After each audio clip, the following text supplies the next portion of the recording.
சேனலின் புதுவையின் இன்றைய நிகழ்வுகள். அனுமதியின்றி பொது இடங்களில் பேனர்கள், கட் அவுட்டுகள் மற்றும் கொடிகள் வைப்பவர்கள் மீது வழக்கு பதிவு செய்து கைது நடவடிக்கை எடுக்க மாவட்ட ஆட்சியர் குலோத்துங்கன் உத்தரவிட்டுள்ளார். புதுச்சேரியில் அனுமதியின்றி பொது இடங்களில் வைக்கப்பட்டிருக்கும் பேனர்கள், கட் அவுட்டுகள் மற்றும் கொடிகள் அகற்றுவது தொடர்பாக கலெக்டர் குலோத்துங்கன் தலைமையில் ஆலோசனை கூட்டம் நடந்தது. கூட்டத்தில் உள்ளாட்சித்துறை, பொதுப்பணித்துறை, வருவாய்த்துறை, காவல்துறை அதிகாரிகள் பங்கேற்றனர்.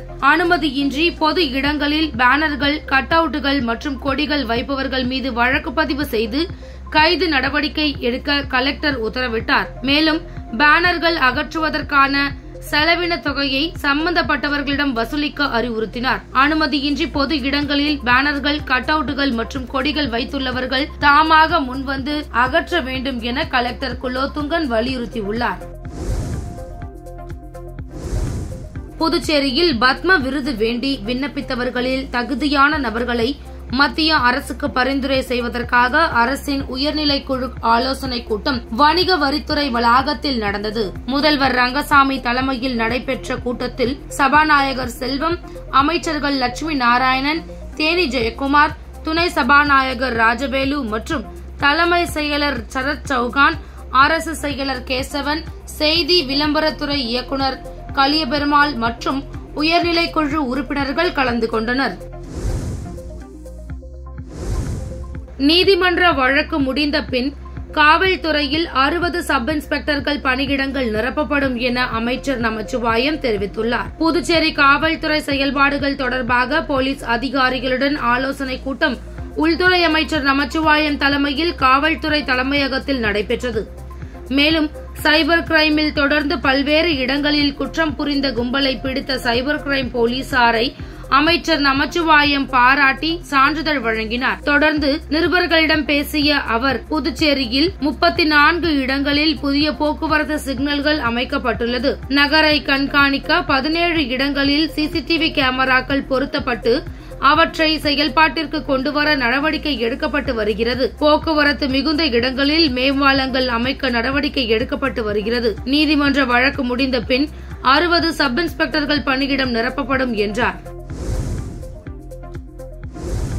தலைமை செயலகத்தை முற்றுகையிட்டு போராட்டத்தில் ஈடுபட்ட எதிர்க்கட்சித் தலைவர் உட்பட 4 எம்எல்ஏக்கள் மீது போலீசார் வழக்கு பதிவு செய்துள்ளனர். மின் கட்டண உயர்வை திரும்பப் பெற கோரி இந்தியா கூட்டணி கட்சிகள் சார்பில் தலைமை செயலகத்தை முற்றுகையிட நேற்று முன்தினம் சென்றனர். முற்றுகை போராட்டத்தில் திமுக, காங்கிரஸ் உள்ளிட்ட இந்தியா கூட்டணி கட்சி தலைவர்கள், எம்எல்ஏக்கள், நிர்வாகிகள் உட்பட கட்சியினர் அண்ணா சாலையில் இருந்து தலைமை செயலகம் நோக்கி சென்றனர்.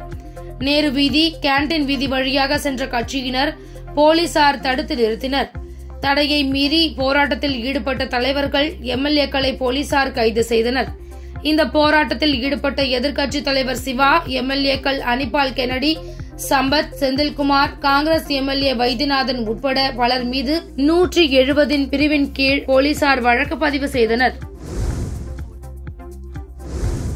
புதுச்சேரி நகர பகுதிகளில் மின் கம்பங்களின் வழியாக கேபிள் ஒயர்கள் செல்வதால் ஏற்படும் பாதிப்புகளை ஒயரின் மீது துவைத்த துணி காய வைத்து சமூக ஆர்வலர் விழிப்புணர்வு ஏற்படுத்திய வீடியோ வைரலாகி வருகிறது. புதுச்சேரி முதலியார்பேட்டை பகுதியை சேர்ந்தவர் சமூக ஆர்வலர் சுத்தம் சுந்தரராஜன். இவர் அரசின் பல்வேறு முறைகேடுகள் மற்றும் அதிகாரிகளின் அலட்சியத்தை தைரியமாக சுட்டிக்காட்டி வருகின்றார். இதன் ஒரு பகுதியாக புதுச்சேரி நகர பகுதிகளில் உள்ள சாலையோரம் மற்றும் மின் கம்பங்களில் தற்போது அதிக அளவிலான கேபிள் ஒயர்கள், இன்டர்நெட் ஒயர்கள் சுற்றப்பட்டுள்ளது. இதனை அகற்ற வேண்டும் என நகராட்சி அதிகாரிகளுக்கு பலமுறை மனு அளித்தும் நடவடிக்கை எடுக்கவில்லை என்பதால் விழிப்புணர்வு ஏற்படுத்தும் வகையில் மின் கம்பங்களில் தொங்கிக் கொண்டிருக்கும் ஒயர்கள் மீது துணிகளை துவைத்து காய வைத்து வீடியோ சமூக வலைதளங்களில் வெளியிட்டு உள்ளார். குறிப்பாக அண்ணா சாலை, மறைமலை அடிகள் சாலை, காமராஜர் சாலை இதுபோன்ற ஒழுங்கற்ற முறையில் ஒயர்கள் இருப்பதால் சுட்டிக்காட்டுகின்றார். இந்த வீடியோ தற்போது சமூக வலைதளங்களில் வைரலாகி வருகிறது.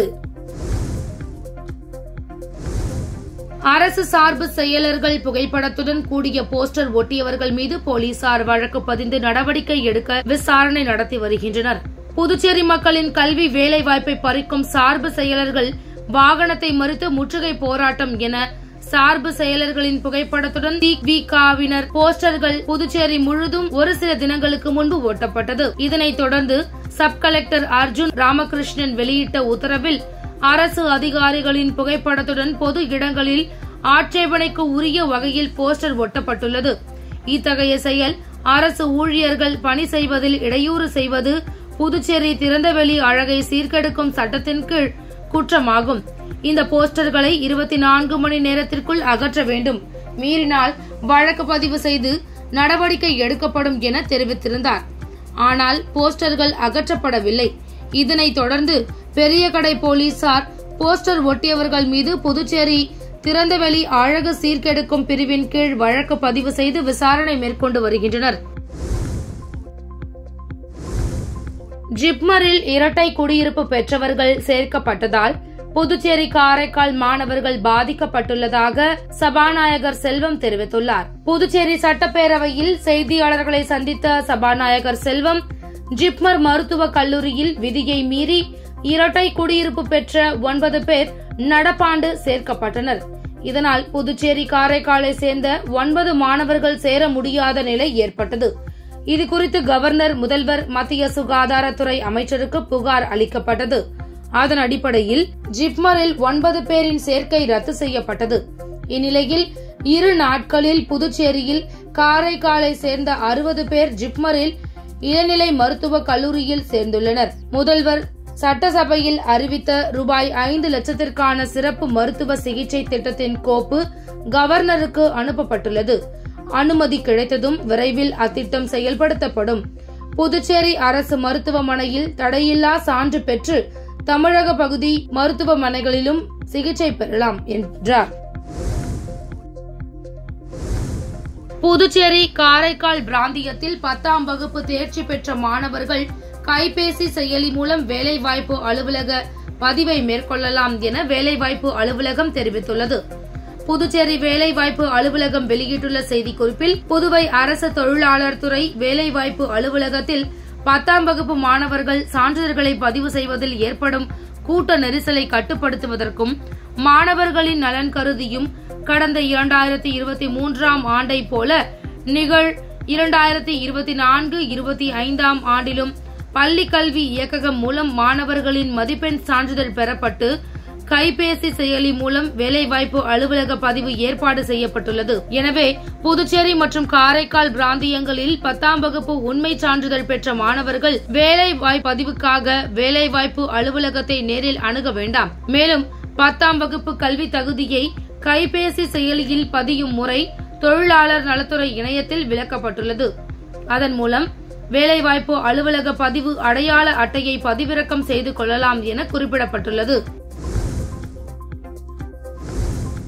மணவெளி சட்டமன்ற தொகுதி அபிஷேகப்பாக்கம் பகுதியில் உள்ள சேத்திலால் அரசு உயர்நிலைப்பள்ளி மாணவ மாணவியர்களுக்கு அரசின் இலவச மிதிவண்டி மற்றும் மழை அங்கிகளை சட்டப்பேரவைத் தலைவர் வழங்கினார். புதுச்சேரி அரசு பிற்படுத்தப்பட்டோர் மற்றும் சிறுபான்மையினர் நலத்துறை மூலம் அரசு மற்றும் அரசு உதவி பெறும் பள்ளிகளில் 9ஆம் வகுப்பு பயிலுகின்ற மாணவ மாணவியர்களுக்கு இலவச மிதிவண்டி மற்றும் மழை அங்கி வழங்கும் திட்டத்தின் கீழ் மணவெளி சட்டமன்ற தொகுதியில் உள்ள அபிஷேகப்பாக்கம் சேத்திலால் அரசு உயர்நிலைப் பள்ளியில் பயிலுகின்ற மாணவ மாணவியர்களுக்கு தொகுதி சட்டமன்ற உறுப்பினரும் சட்டப்பேரவைத் தலைவருமான செல்வம் மிதிவண்டி மற்றும் மழை அங்கிகளை வழங்கினார். இந்நிகழ்ச்சியில் பள்ளி தலைமை ஆசிரியர், ஆசிரியர் பெருமக்கள் மற்றும் அப்பகுதி முக்கிய பிரமுகர்கள், மாணவ மாணவியர்கள் கலந்து கொண்டனர்.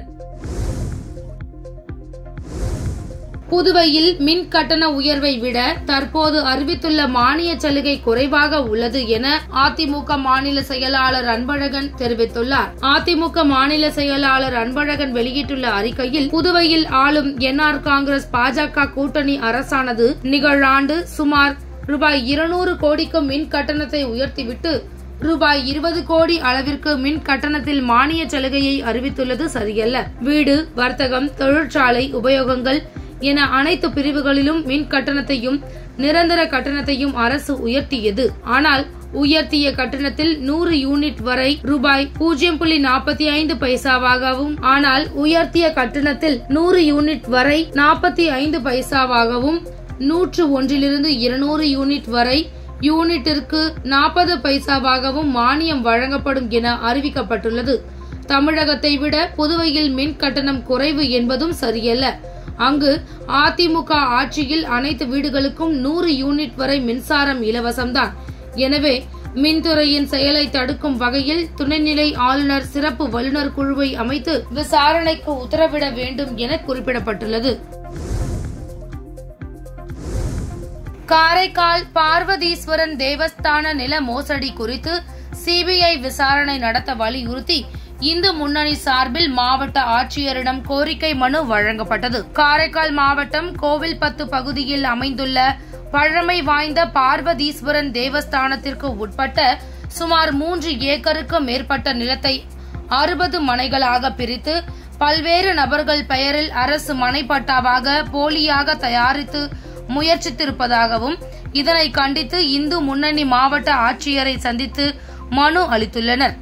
இந்த மனுவில் கோவில் நிலத்தை விற்க முயற்சித்தவர்கள் மீது கடுமையான நடவடிக்கை எடுக்க வேண்டும் எனவும் அரசியல்வாதிகள், அதிகாரிகள், நில வணிகர்கள் என பல்வேறு தரப்பினர் இந்த நில மோசடியில் ஈடுபட்டிருப்பதாகவும், எனவே இதுகுறித்து சிபிஐ விசாரணை அமைக்கப்பட வேண்டும் எனவும் அவர்கள் தெரிவித்துள்ளனர்.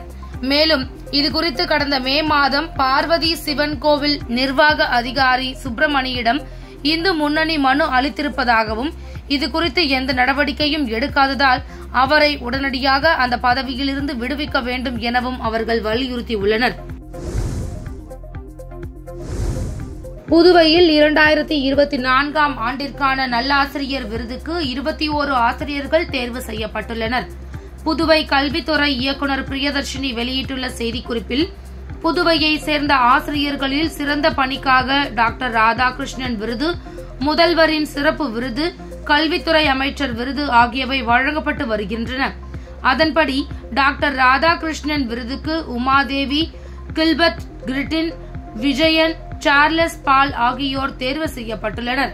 முதல்வர் சிறப்பு விருதானது கலைவாணி, சித்ரா, ஜெகதீஸ்வரி, ஹேமலதா, கஜலட்சுமி, நளினி தேவி ஆகியோருக்கு அறிவிக்கப்பட்டுள்ளது.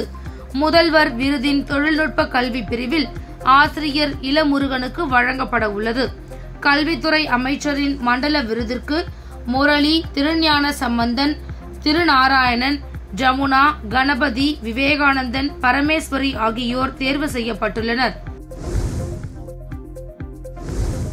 திருபுவனை தொகுதிக்கு உட்பட்ட சிலுக்காரிபாளையம் கிராமத்தில் ரூபாய் 9,70,000 மதிப்பில் அமைக்கப்பட்ட புதிய ஆழ்துளை கிணற்றினை மக்கள் பயன்பாட்டிற்காக தொகுதி எம்எல்ஏ அங்காளன் தொடங்கி வைத்தார். புதுச்சேரி திருபுவனை சட்டமன்ற தொகுதிக்கு உட்பட்ட சிலுக்காரிபாளையம் கிராமத்தில் தற்போது நிலவி வரும் குடிநீர் பற்றாக்குறையை போக்க பழைய மேல்நிலை நீர்த்தேக்க தொட்டி வளாகத்தில் பொதுப்பணித்துறை மூலம் சுமார் ரூபாய் 9,70,000 திட்ட மதிப்பீட்டில் ஏற்கனவே பழுதுபட்ட ஆழ்துளை கிணற்றுக்கு மாற்றாக புதிய ஆழ்துளை கிணறு அமைத்தல் மற்றும் அதனை சார்ந்த பணிகள் மேற்கொள்ளப்பட்டு குடிநீர் திட்டத்திற்கான அனைத்து பணிகளும் முடிக்கப்பட்டு பொதுமக்களின் பயன்பாட்டிற்கு திருபுவனை தொகுதி சட்டமன்ற உறுப்பினர் அங்காளன் அவர்களால் தொடங்கி வைக்கப்பட்டது. இந்நிகழ்ச்சியில் துறை அதிகாரிகள், சட்டமன்ற உறுப்பினரின் ஆதரவாளர்கள் உட்பட அப்பகுதி மக்கள் திரளாக கலந்து கொண்டனர். இத்திட்டத்தின் மூலம் சிலுக்காரிபாளையம், குச்சிப்பாளையம், மயிலம்பாதை கிராமத்திலுள்ள பொதுமக்கள் பயன்பெறுவார்கள் என்பது குறிப்பிடத்தக்கது. பிரான்ஸ் தலைநகர் பாரிஸில் பாரா ஒலிம்பிக் போட்டிகள் நடைபெற்று வருகின்றன. இந்தியா சார்பில் 32 பெண்கள் உட்பட 84 பேர் கொண்ட அணி பங்கேற்றுள்ளது. இந்தியா இதுவரை 3 தங்கம், 7 வெள்ளி, 10 வெண்கலம் என 20 பதக்கம் வென்றுள்ளது. இந்நிலையில் குண்டு எறிதலில் ஆண்கள் பிரிவில் இந்தியாவின் சச்சின் சர்ஜியாரோ கிலாரி வெள்ளி பதக்கம் வென்றார். இவர் மொத்தம் 16.32 புள்ளிகள் எடுத்து 2வது இடம் பிடித்தார். இதன் மூலம் பாரா அத்லெட்டிக்கில் இந்தியா 11 பதக்கங்களை பெற்றுள்ளது. கனடா வீரர் தங்கப் பதக்கமும் குரேஷிய வீரர் வெண்கலமும் வென்றார். இதன் மூலம் பாரா ஒலிம்பிக் போட்டியில் இந்திய அணி 3 தங்கம், 8 வெள்ளி, 10 வெண்கலம் என மொத்தம் 21 பதக்கங்களை பெற்றுள்ளது. இத்துடன் சக்தி சேனலின் புதுவையின் இன்றைய நிகழ்வுகள் முடிவடைகின்றன. வணக்கம். உங்கள் சக்தி சேனலின் புதுவையின் அன்றாட நிகழ்வுகளை உடனுக்குடன் தெரிந்து கொள்ள சக்தி சேனல் புதுச்சேரி யூடியூப் சேனலை சப்ஸ்கிரைப் செய்து கொள்ளுங்கள். மறக்காமல் பெல் பட்டனையும் கிளிக் பண்ணுங்க. ஷேர் பண்ணுங்க, லைக் பண்ணுங்க. உங்கள் சக்தி சேனல்.